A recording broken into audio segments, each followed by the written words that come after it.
नमस्कार। पिछले भाग में हमने राज्य की उत्पत्ति के सामाजिक समझौता सिद्धांत की व्याख्या की थी। आज हम राज्य की उत्पत्ति के सर्वाधिक आधुनिक और सर्वमान्य सिद्धांत ऐतिहासिक एवं विकासवादी सिद्धांत को जानेंगे। सबसे पहले आवश्यक है कि हम ऐतिहासिक या विकासवादी सिद्धांत का परिचय जान लें। अब तक राज्य की उत्पत्ति के संबंध में जिन सिद्धांतों का प्रतिपादन किया गया था उनमें दैवीय सिद्धांत, शक्ति सिद्धांत, सामाजिक समझौता सिद्धांत, पितृसत्तात्मक सिद्धांत और मात्र सत्तात्मक सिद्धांत प्रमुख थे।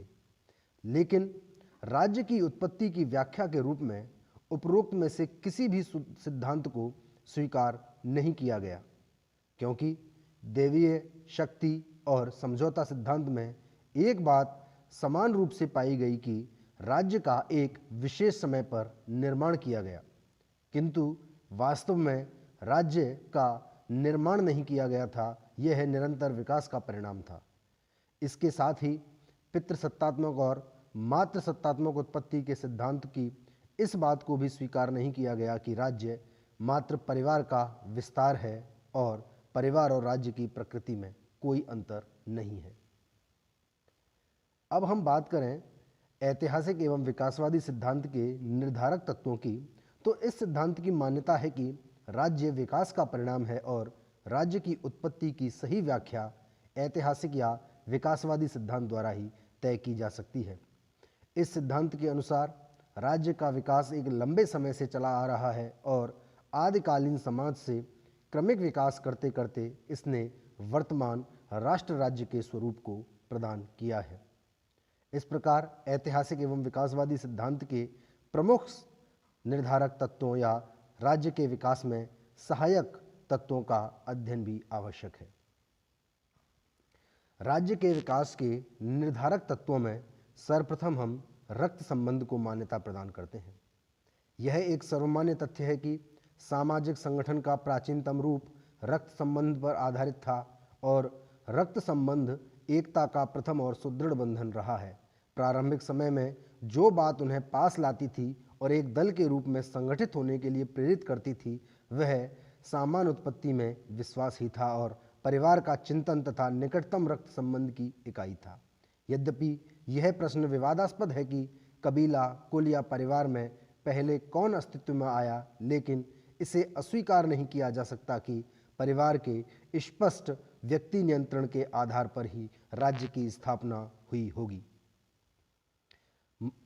राज्य के विकास का अगला निर्धारक तत्व है मनुष्य की स्वाभाविक सामाजिक प्रवृत्ति।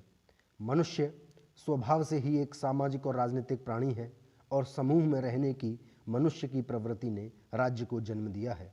समाज में साथ रहते हुए जब विभिन्न व्यक्तियों के स्वभाव और स्वार्थगत भेदों के कारण विभिन्न प्रकार के विवाद उत्पन्न हुए, तो इन विवादों को दूर करने के लिए एक संप्रभुता संपन्न राजनीतिक संस्था की आवश्यकता समझी गई और राज्य का उदय हुआ।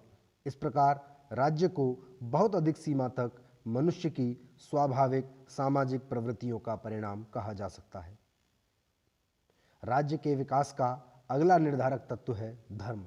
रक्त संबंध की भांति धर्म भी राज्य की स्थापना में महत्वपूर्ण रूप से योगदानकारी है। राज्य के विकास कार्य में रक्त संबंध और धर्म परस्पर घनिष्ठ रूप से संबंधित रहे हैं। वस्तुतः प्रारंभिक समाज में रक्त संबंध और धर्म एक ही वस्तु के दो पहलू थे और दोनों परिवार तथा कबीलों को परस्पर जोड़ने का कार्य साथ साथ करते थे। प्रारंभिक समाज में धर्म के दो रूप प्रचलित थे, पितृ पूजा और प्राकृतिक शक्तियों की पूजा। व्यक्ति अपने परिवार के वृद्ध व्यक्तियों की मौत हो जाने पर भी उनके प्रति बहुत श्रद्धा रखते थे और उनका विचार था कि शरीर के नष्ट हो जाने पर भी आत्मा नष्ट नहीं होती है। अतः इस आत्मा को प्रसन्न करने के लिए उन्होंने पितृ पूजा प्रारंभ कर दी। धर्म के इस बहुप्रचलित रूप ने परिवारों को एकता के सूत्र में बांधा। जो एक ही वंश या रक्त से संबंधित होते थे, उनके कुल देवता भी एक हुए, जो अधिकतर उनके पुरखे होते थे। उस समय धर्म का एक दूसरा प्रचलित रूप प्राकृतिक शक्तियों की पूजा थी। ऐसी अवस्था में जबकि बुद्धि का विकास नहीं हुआ था और व्यक्ति प्राकृतिक परिवर्तन को समझने में असमर्थ थे। उन्होंने बादलों की गड़गड़ाहट, बिजली की कड़क, हवा की सनसनाहट और वस्तुओं के परिवर्तन में ईश्वर की शक्ति का अनुभव किया और प्रकृति की प्रत्येक शक्ति उनके लिए देवता बन गई। व्यक्ति पृथ्वी, सूर्य, अग्नि, इंद्र और वरुण की उपासना करने लगे और एक ही शक्ति के उपासकों में परस्पर घनिष्ठ मैत्री भाव उत्पन्न हुआ, जो राज्य का आधार बना। राज्य के विकास का अगला निर्धारक तत्व है शक्ति। यद्यपि शक्ति सिद्धांत में भी शक्ति को राज्य के निर्धारण का, राज्य के विकास का एक मुख्य तत्व माना था, किंतु शक्ति सिद्धांत जहां केवल शक्ति को राज्य का निर्धारक तत्व मानता है, वहीं ऐतिहासिक या विकासवादी सिद्धांत शक्ति को एक अवयव के रूप में स्वीकार करता है। अन्य मनुष्य पर आधिपत्य स्थापित करने तथा संघर्ष एवं आक्रमण की प्रवृत्ति भी मनुष्य की मूल प्रवृत्तियों में से एक है। मानवीय विकास के प्रारंभिक काल में यह प्रवृत्तियां बहुत अधिक सक्रिय थीं। कृषि तथा व्यवसाय की उन्नति के साथ जब लोग निश्चित स्थानों पर बस गए तो निजी संपत्ति की धारणा का उदय हुआ। ऐसी स्थिति में निवास स्थान तथा संपत्ति की रक्षा हेतु युद्ध होने लगे और युद्ध ने नेतृत्व के महत्व को जनता के सामने रखा। लोग सुरक्षा प्रदान करने की क्षमता रखने वाले शक्तिशाली व्यक्ति का नेतृत्व स्वीकार करने लगे। इस नेता की अधीनता में एक कबीला दूसरे कबीले पर आधिपत्य जमाने की चेष्टा में संलग्न रहा और संघर्ष की इस प्रक्रिया में विजयी कबीले का सैनिक सरदार राजा बन बैठा।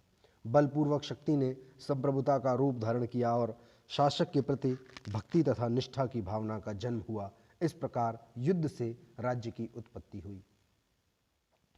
आर्थिक गतिविधियां भी राज्य के विकास में सहायक तत्व रहीं। आदिकाल से लेकर अब तक मनुष्य 4 आर्थिक अवस्थाओं से गुजरा है, जिसके अनुकूल ही उसमें तत्कालीन सामाजिक तथा राजनीतिक संगठन रहे हैं। पहली आखेट अवस्था में मनुष्य के जीवन का एकमात्र साधन शिकार था और इसी कारण मनुष्य का जीवन अस्थिर, असंगठित तथा भ्रमणशील था।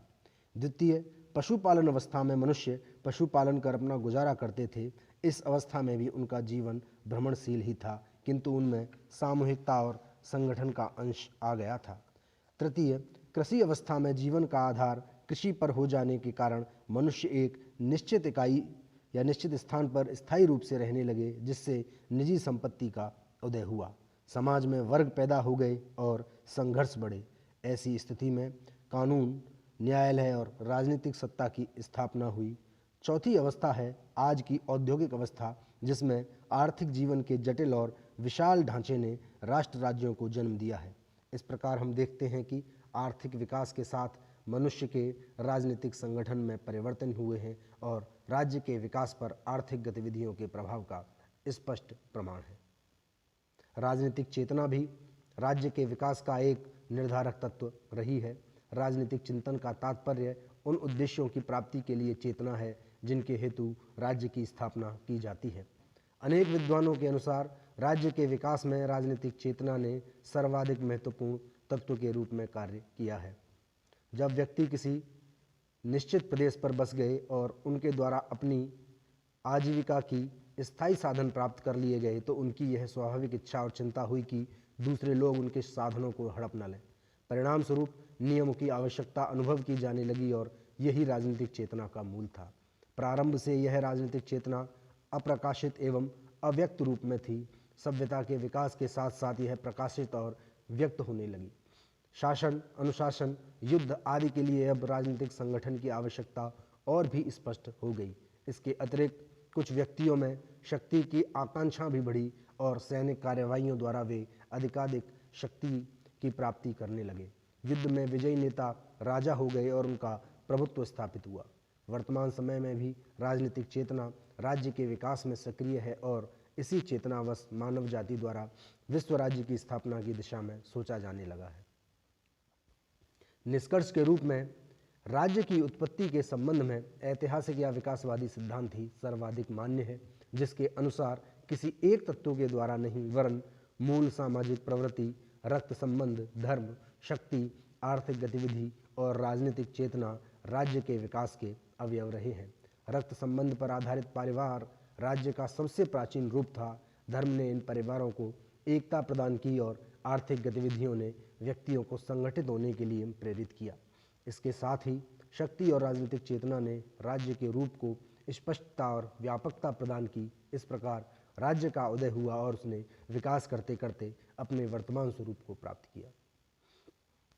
इस प्रकार आज हमने राज्य की उत्पत्ति के संबंध में ऐतिहासिक और विकासवादी सिद्धांत को समझा और राज्य की उत्पत्ति के संबंध में जितने भी सिद्धांत राजनीति विज्ञान के अंतर्गत पढ़े जाते हैं उन सब का हमने अध्ययन किया है। अगले भाग में हम राज्य के कार्यक्षेत्र और राज्य की व्यवस्था के संबंध में जानकारी लेकर प्रस्तुत होंगे। धन्यवाद।